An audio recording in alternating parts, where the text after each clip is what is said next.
अक्लमंद परिंदा। किसी गांव में एक शिकारी रहता था और वो रोज शिकार करके अपना और अपने बच्चों का पेट पालता। एक मर्तबा ऐसा हुआ कि शिकारी जब शिकार करने जंगल की तरफ गया तो उसे आसमान में एक बहुत ही खूबसूरत और नायाब चिड़िया उड़ती नजर आई। चिड़िया को देखते ही शिकारी के मुंह में पानी आ गया और वो सोचने लगा कि अगर किसी तरह ये नायाब चिड़िया मेरे हाथ लग जाए तो इसे बाजार में महंगे दामों बेचकर खूब पैसे कमाऊंगा। ये सोचते ही शिकारी ने बड़ी चालाकी और होशियारी से शिकार के लिए जब अपना जाल बिछाया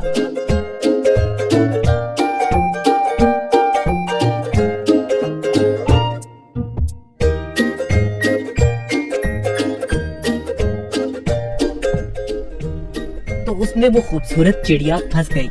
चिड़िया को जाल में देखकर शिकारी अपनी इस कामयाबी पर बहुत खुश हुआ और दिल ही दिल में इस चिड़िया को फरोख्त करने के मंसूबे बनाने लगा।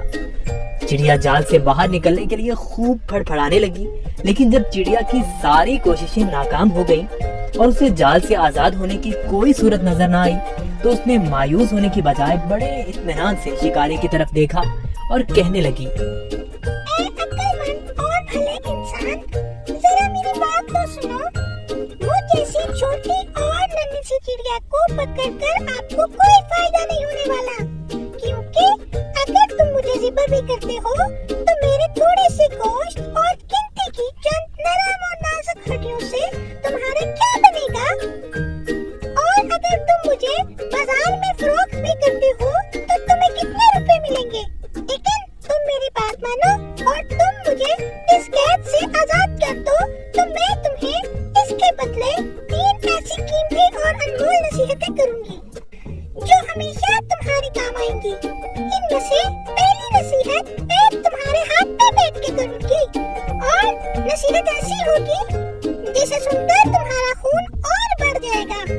और दूसरी नसीहत दीवार पर बैठकर करूंगी जो बहुत ही आला और करामत होगी। इसके बाद तीसरी और आखिरी नसीहत दरख्त की शाख पर बैठकर करूंगी।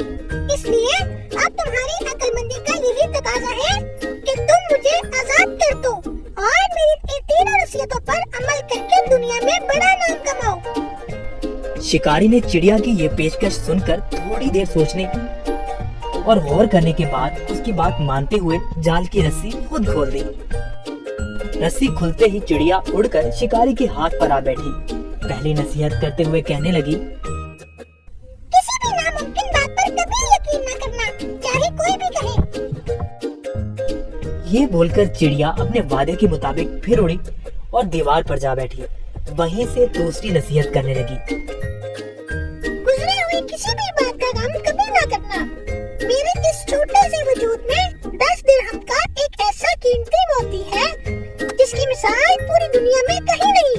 और इस महंगे मोती को पाकर तुम और तुम्हारे घर वाले खूब ऐशो इशरत से जिंदगी गुजार सकते थे, मगर तुम्हारी किस्मत पर अफसोस, तुमने मुझे आजाद करके एक बेमिसाल मोती अपने हाथों से खो दिया। इतना सुनना ही था कि शिकारी जोर जोर से इस तरह रोने और चिल्लाने लगा जैसे उसका कोई अपना करीबी रिश्तेदार मर गया हो। रोते रोते बार बार ठंडी आहें भरता और कहता, हाय हाय मैं तो लुट गया, बर्बाद हो गया। अरे मुझ बेवकूफ ने क्या कर दिया, हाथ आए खजाने को खो दिया। ऐसी नादिर चिड़िया क्यों आजाद कर दी। शिकारी जब खूब रो धो चुका तब चिड़िया ने उसे मुखातिब करते हुए कहा, अरे बेवकूफ और अहमद शिकारी, मैंने पहले ही तुम्हें नसीहतें कर दी थी कि गुजरी हुई बात का गम न करना। जब ये बात हो ही गई थी तो अफसोस से हाथ मलना किस काम का। और हाँ, ए नादान शिकारी, तुमने मेरी पहली नसीहत भी तो गौर से नहीं सुनी। मैंने कहा था ना कि किसी भी नामुमकिन बात का हरगिज़ यकीन नहीं करना चाहिए, हाँ वो कैसी ही क्यों ना हो। अब जरा अक्ल से काम लो और देखो तो सही, मुझ नन्ही सी जान का पूरा वजूद 3 दिरहम से ज्यादा का नहीं है, तो फिर 10 दिरहम का मोती मेरे छोटे से वजूद में कैसे हो सकता है। बेशक कहती तुम ठीक ही हो ए नन्ही मुन्नी चिड़िया, वो तीसरी नसीहत तो बताती जाओ। अरे भाई, तुमने मेरी पहली नसीहतों पर कौन सा अमल कर लिया?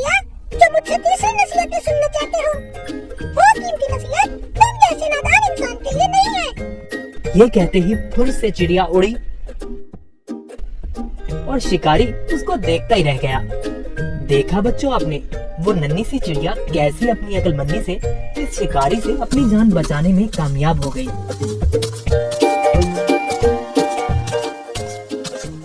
किसी बेवकूफ को नसीहत करना ऐसा है जैसे बंजर जमीन में बीज डालना। अगर आपको हमारी वीडियोस अच्छी लगी हो तो इसको लाइक करें, शेयर करें और हमारे चैनल को सब्सक्राइब करें। शुक्रिया।